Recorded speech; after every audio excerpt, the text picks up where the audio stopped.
Hello, everyone. I am here yet again. I'm William Glenn Bean with the Black Religious Roundtable, of course, which is a project that has been undertaken by the Interdenominational Theological Center.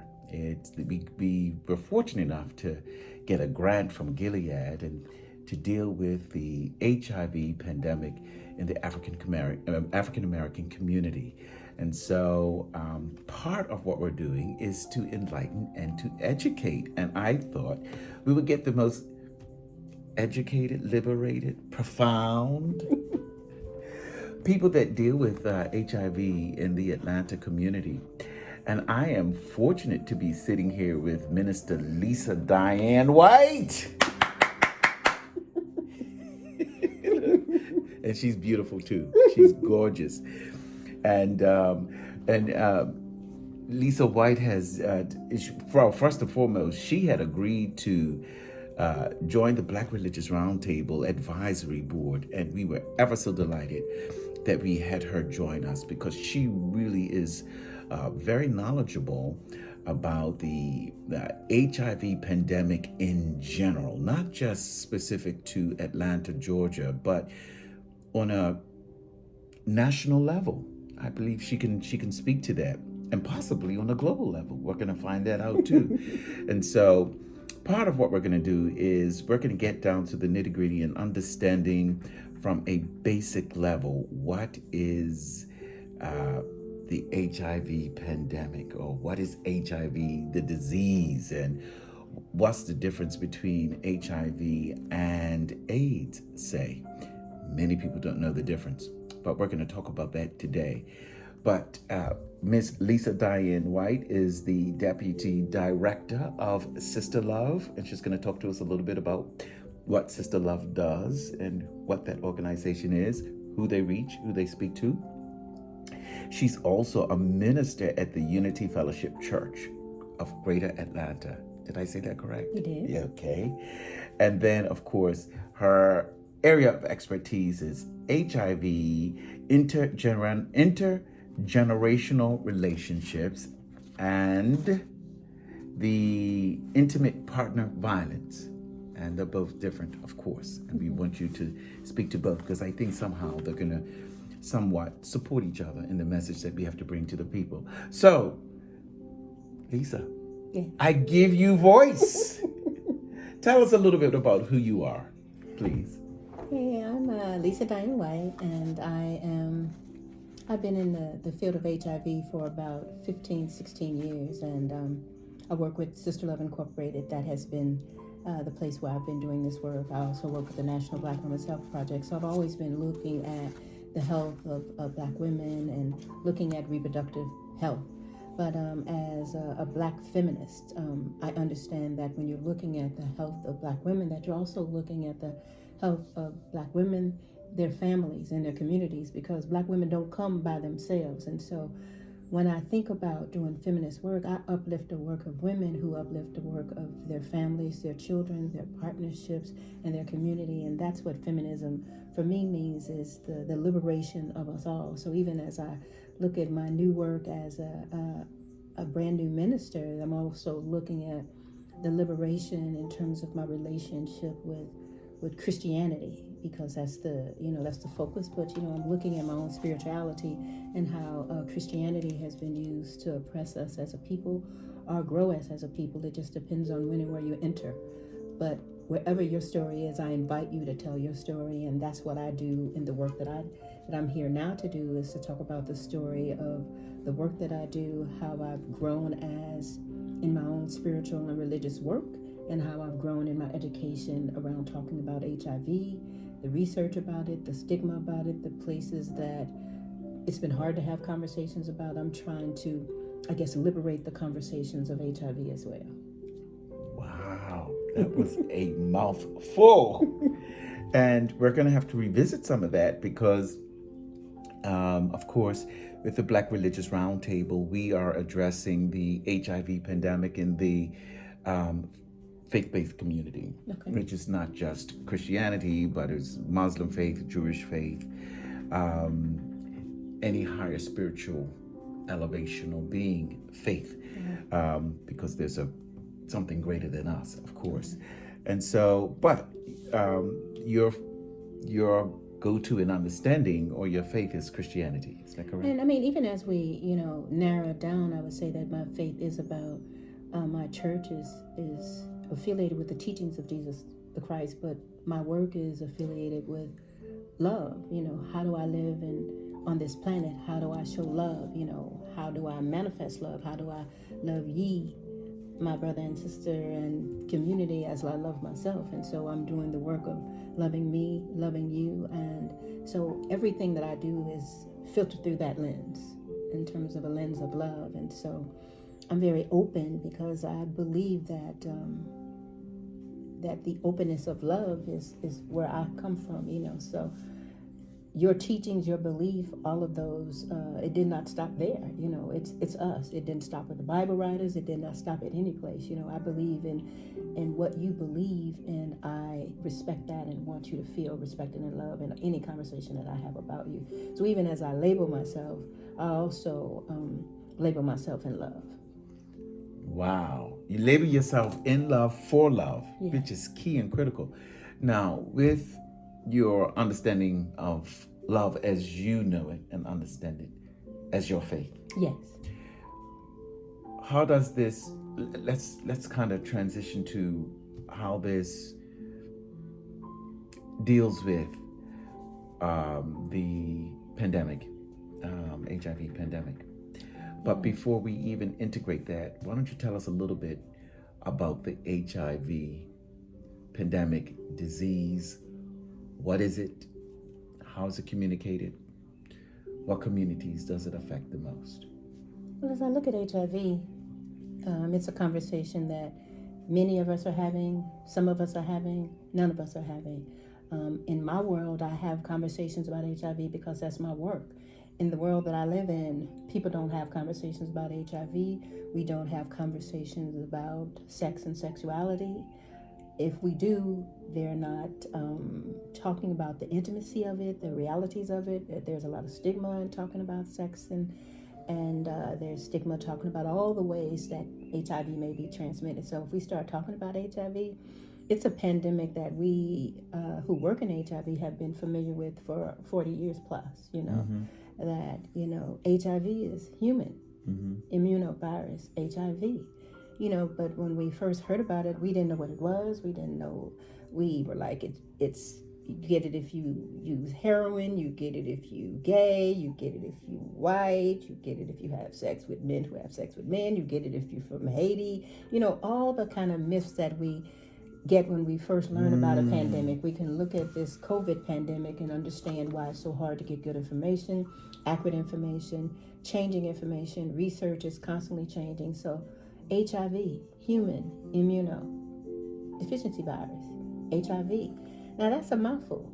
Right. So you just know that it's those things. And then if we talk about AIDS, it's acquired immune deficiency syndrome, but we don't really, those were also words used to I guess, discriminate and to increase stigma and to indicate death, disease, and dying. And so as we've learned about HIV, it's a range. You get exposed to HIV, you have high viral loads and you can transmit quickly. And then your viral load drops and then you begin to live with HIV. But if we now know that if you are treated early, that you can treat it, where there's no risk of transmission. There is, you used to go to AIDS and you'd have a certain CD4 count or a certain viral load, but if you take your medicine, your viral load drops. If you take your medicine, your viral load drops until there's no risk of transmission. We learn these things. If you don't take your medication, or if you're not on the right medication, your viral load may rise. And then if your viral load rises, then the possibility of transmission increases. And so we have to look at it. But the fact remains is that it's humans. And then if we look at how we talk about it, if we don't talk about it from a place of love, but we talk about it from a place of you're diseased, you're a vector of death and gloom, and sex is death and gloom. We can have conversations about people who may use drugs and injectable drugs and how HIV may be transmitted. So we've had to begin to have these conversations that HIV is transmitted by sexual activity. So you can tell if we're talking about the faith community, a lot of conversations about sex is not happening in the faith community. Do we talk about HIV that was my next question. Do we talk about the HIV pandemic in the church enough? If you do, you do. If you don't, you don't. So I don't want to come in and say people are not doing something, because people are doing things. Okay. And people are not doing things. And so if you're talking about it in your community, people have ministries, lots of ministries. And there are people who don't talk about it at all. There are people who I don't need to talk about it. I'm married, or I'm protected, or I'm this, or I'm that. And so that means you don't know how HIV is transmitted. We're talking about HIV transmission. We're not talking about monogamy. We're not talking about fidelity. We're not talking about... And we have to have all those conversations. So, because historically, back in the day, when one would speak of or think of HIV, you would think of the gay community. Well, that's how it was traditionally. Sex. You had to be, like I said, a heroin addict. You had to be Haitian. You had to be gay, homosexual. And then, as I learned coming into this work that, I began to do groups in clinics with women who were living with HIV, and we weren't even having conversations about that. And the definitions of what HIV was didn't include some of the things that women were getting, such as cervical cancer, and so it was so women weren't able to get the kind of disability and the treatment and the exposure that was needed to understand what's happening. And so our community kind of got missed. So we got missed. Do you think that, one can think of several reasons why our community may have been missed. When the pandemic first came out, I think there was tons of misinformation. Correct. I think when the medications came out, I think they spoke to a certain demographic. But I also think, now this is just me now, I also think that because the church found sex to be a taboo topic, sex is something you just do not speak about in church. No, I didn't speak about homosexuality. Or homosexuality. Or drug use. Or drug use. And so the opportunities... They were missed. They were missed. And if you were inside the church, they may have been missed. And if you were outside of the church, even as we talk about sex now in the workshops that I do, people are uncomfortable talking about sex. People don't talk about drug use, injection drug use. People are uncomfortable talking about sex, you think? To what degree? The fact that they're having it, the fact that they're not having it, the fact that they have lots of it, the fact that they have many sexual encounters of different types. We don't happily share those things. There's some, you have more than one sex partner, the eyebrows go up and up and up the more you name, Do we need to come more liberal or free in our thinking with regards to sex in order to have a deeper conversation about HIV? Do you think? To talk about HIV, really, sometimes you really need to talk about sex. If I can't talk to you about sex, then I can't talk to you about how HIV may be transmitted. I just simply can't. It's not floating around in the air. So you might want to know how it's transmitted, and it's transmitted through sexual fluids and body fluids. So how do I talk about that? How do I talk about the parts? If I say the word vagina and you start screaming, there's children in this room. This is a church. We can't use those terms, but I use the anatomy name. And that scared you. I used that word in a meeting and people went running. And I thought, oh. Vagina? Yes. And I was like, what should I have used? Hoo-hoo, pocketbook? What would have made... But then if I'm talking about your pocketbook, you don't know which one. So it's all these things, what do you call it? But I've got to name it for you to figure out how to take care of it and to reduce the risk of transmission. And then the language of risk, I just use that word. Everything about risk and sex and relationships, they don't go together. How we talk about everything is being so risky. So there's so many areas that we're learning. There's so much stigma that was originally laid in this initial pandemic that it is hard to undo all of that. Even when people are now diagnosed with HIV, they're immediately afraid that they're going to die. They are afraid that they will never be loved again. Some, like, I'm going to run out and have as much sex as I can and give it to everybody because somebody gave it to me. Some people are like, everybody has it, it ain't no big deal. It just depends on when and where you enter into the conversation. As I've learned in this new pandemic, everything about it is new and scary. And so I'm realizing that all that new and scariness and how we initially talk about it impacts it in the long run. And so in the conversations, if you saw HIV in long ago with all white gay men, then that's how you see it. If you see it as white gay men, then you will never think I'm talking to you when you hear the acronym HIV. You will never think I'm talking to you. And so then all of a sudden it's like, well, we're talking to the gay community. Then homophobia comes in. All y'all going to hell. Or all the people who are gay. See, this is an abomination. All these terms and things that we've had.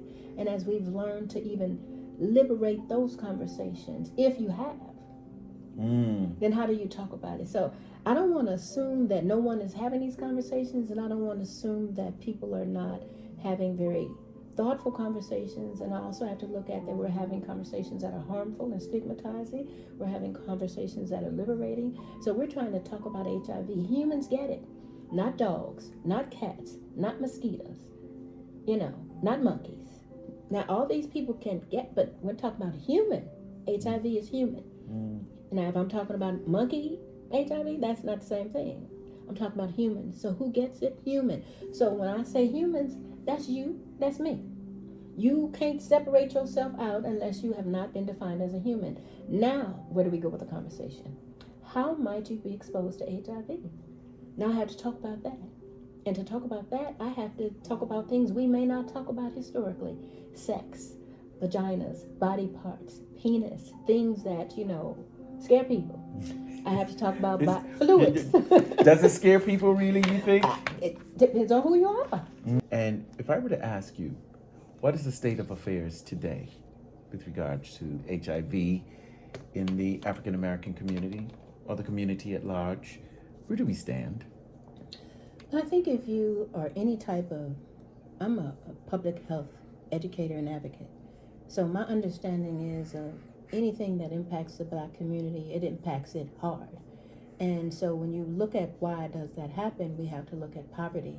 We have to look at racism, white supremacy, access to care, treatment, housing, homelessness. White supremacy? White supremacy, racism, how the power of whites who practice, oppression behavior, how that impacts our ability, to receive good health care. What types of, things do we have in our community that promote health? Good grocery stores, access to good schools, access to grocery stores, healthy, options are there in our communities? Are our communities riddled with crime and, policing, over policing? All of those things impact our ability to be well as a people. So then you bring in the disease of any kind, then that all of those things, intertwine, and all of those oppressive factors, and the impact on our health is dismal. So you can look at, if you're looking at the South and we're talking about faith communities, this is the Bible Belt, and we look at so many things that the Bible has been used in ways to oppress and to educate, as opposed to love and to liberate, so. To oppress and educate, as opposed to, say that again, love and liberate, was it? Yeah, okay. Wow. So, we have to look at those things. And so I would try to bring that message to the church as well about how to take a doctrine that may have been oppressive and to educate and liberate, as opposed to,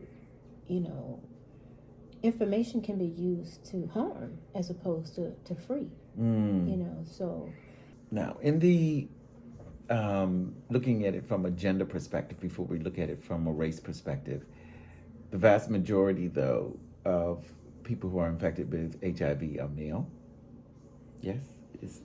When we're looking at our community, when we're looking at the African American community, period, we have higher rates of HIV than we are part of the population. Mm-hmm. So, and if you go to different parts of the community, at one point, I think women are about 13% of as far as but then you're looking at a percentage of, and it decreases or increases depending on what part of the country you're in. When you're looking at men who have sex with men, those rates are higher, and we need to put a lot of education and information in the community to talk about it. Not talk about homophobia, not talk about the plague and pestilence and all of those things. We need to talk about HIV and how it's transmitted and why is it transmitted more in the Black gay community. Those conversations are had best by people who are living in those communities, and at the same time they're had by people who understand that the rates are high, and then what must we do? We must talk about it and educate people about the fact that it's happening and do something about it. If you're in a church and you talk about it, they're already telling you what's going to happen to you, so either you're going to jail or hell. So I wouldn't want to talk about it if that's the case. And that's how it affects many people, right? Correct. It's either hell or did you say? Or jail. Or jail. And that's no way to educate. That's not, you're not going to educate. So to begin conversations in schools, we're not having sexual education classes that are talking about those things. So if you're not talking about it in school, you're not talking about it in church, we're talking about an entire bubble of oppression that impacts us as a community.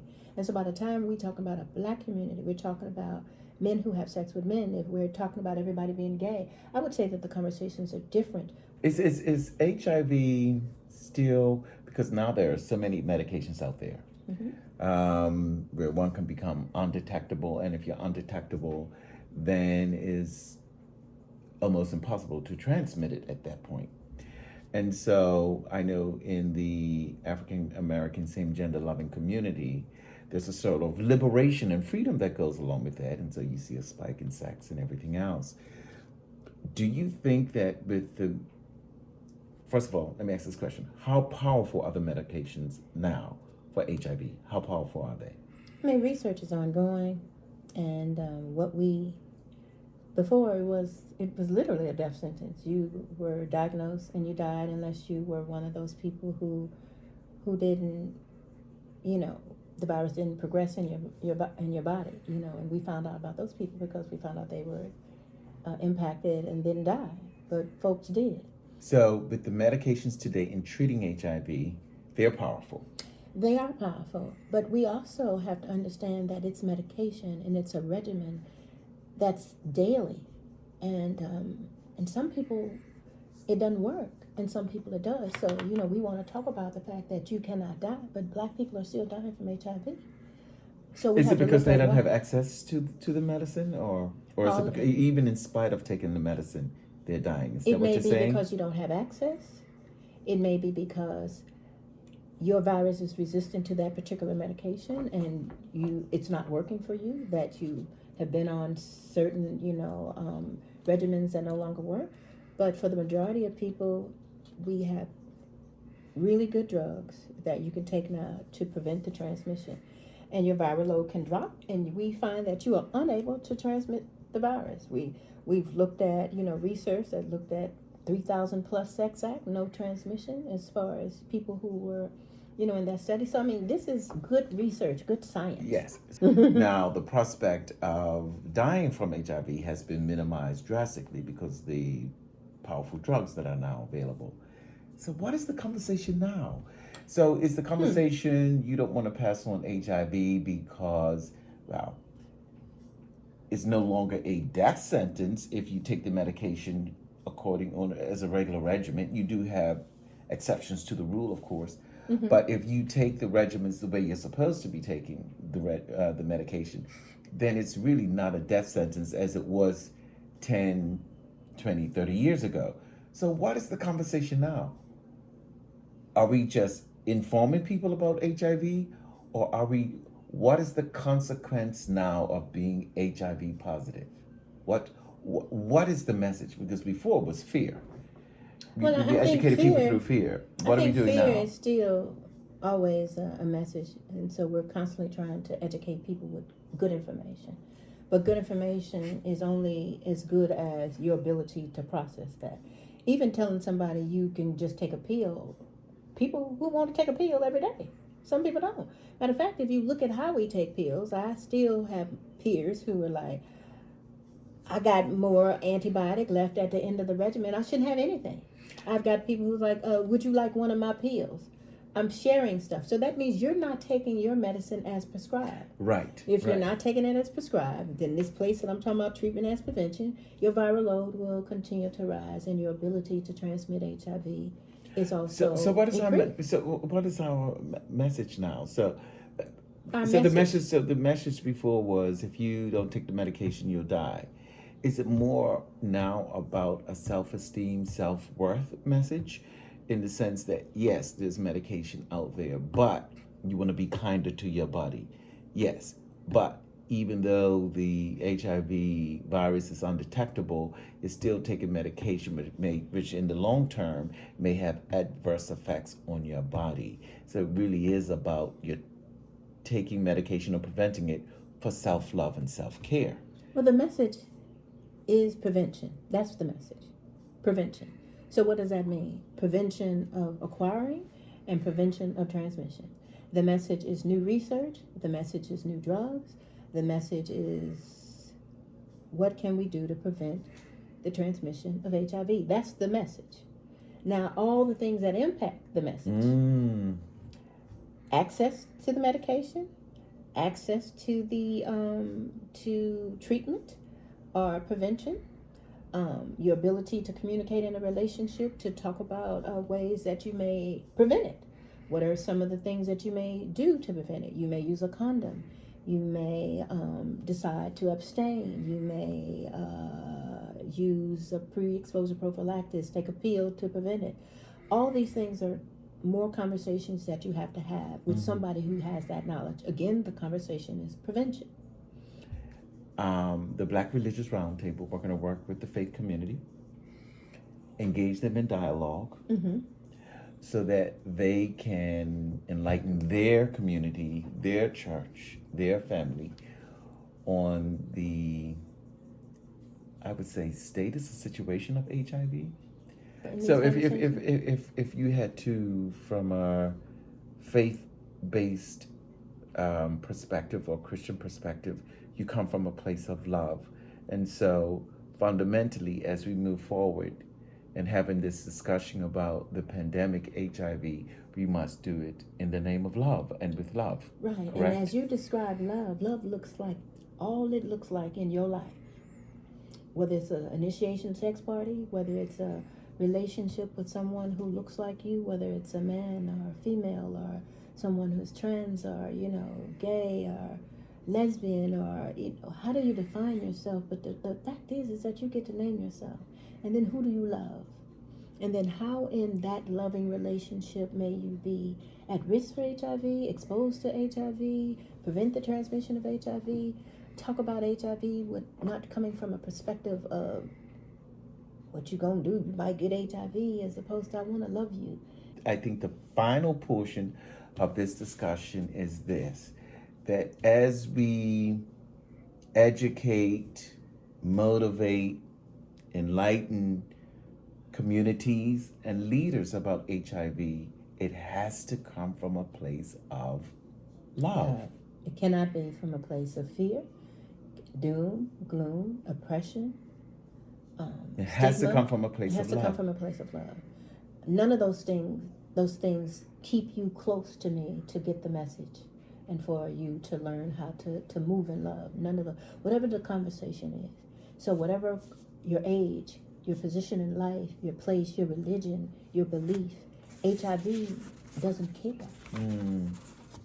And so how do I talk to you about HIV from a place that you matter, your story matters, and that you are nothing but love? That's my message. Wow. Well, I appreciate this conversation. It has been a great conversation, and I hope that all of you would have gotten something from the discussion. If you didn't get anything else from this discussion, and that is, as we move forward and as we do our work surrounding the HIV pandemic, it has to come from a place of love, period. Thank you so much. Thank you so much. Thank you so much. So one more time, someone wants to be in contact with you to have further conversation about HIV today, in the community today, weary with medications, and how we might have that conversation in any space, not only In any just space. Right. faith-based space, but in any space, classrooms and what have you.